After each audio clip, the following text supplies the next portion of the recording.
இன்றைய தினம் தொழில்துறை அமைச்சர் டிஆர்பி ராஜா அவர்கள் கருத்தை தெரிவித்திருக்கின்றார். இந்த மின் கட்டண உயர்வுக்கு அதிமுக ஆட்சி கண்ட பொழுது உதய் மின் திட்டத்திற்கு கையெழுத்து போட்ட காரணத்தினால்தான் மின் கட்டண உயர்வு ஏற்பட்டது என்று ஒரு பொய்யான அவதூறான செய்தியை பரப்பி வருகிறார். அதை உண்மை நிலையை நாட்டு மக்களுக்கு எடுத்து வைக்கின்ற கடமை எங்களிடத்தில் இருக்கின்ற காரணத்தினாலே அதை இந்த நேரத்தில் குறிப்பிடுவது பொருத்தமாக இருக்கும் என்று கருதுகின்றேன். இந்த உதய் மின் திட்டத்தை பொறுத்த வரைக்கும் இந்தியா முழுவதும் இருக்கின்ற மாநிலம் மத்திய அரசோட ஒப்பந்தம் செய்யப்பட்டு விட்டது. ஆனால் தமிழ்நாடு அரசு மட்டும் ஒப்பந்தம் செய்யாமல் இருந்தோம். அதில் பல்வேறு பிரச்சனைகள். அது ரெண்டு முக்கியமான பிரச்சனை. 3 மாதத்திற்கு ஒரு முறை மின் கட்டணம் உயர்த்த வேண்டும். நாங்க சம்மதிக்கல.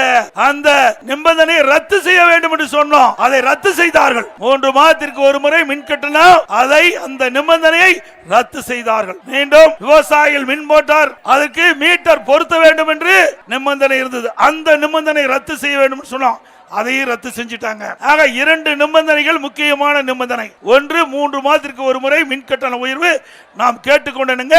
மத்திய அரசு ஒத்துக்கொண்டு அந்த நிபந்தனையை ரத்து செய்தது. மற்றொன்று விவசாயிகளுடைய பம்பு செட்டுக்கு மீட்டர் பொருத்துவது, அதையும் நாம் கேட்டுக்கொண்டதுங்க. மத்திய அரசு அந்த நிபந்தனை ஏற்றுக்கொண்டு ரத்து செய்தது. இரண்டையும் ஒத்துக்கொண்ட காரணத்தினால்தான் உதய திட்டத்திற்கு நாம் கையெழுத்திட்டோம். இதுதான் உண்மை. அதுக்கு பிறகு 2017 உதய திட்டத்துக்கு நம்ம கையெழுத்து போட்டு விட்டோம். 2017-18 அதிமுக அரசாங்கம், 18-19 அதிமுக அரசாங்கம், 19-20 அதிமுக அரசாங்கம், 20-21 அதிமுக அரசாங்கம். 4 ஆண்டு காலம் அதிமுக அரசாங்கம் மின் கட்டணத்தை உயர்த்தணுமா? உயர்த்தல. 4 ஆண்டு காலம் அனைத்து இந்திய அண்ணா திராவிட முன்னேற்ற கழக ஆட்சியில மின் கட்டணத்தை உயர்த்தல. இப்ப விடியா திமுக அரசு மின் கட்டணத்தை உயர்த்திட்டு எங்க அரசு மீது பழி சுமத்துவது நியாயமா?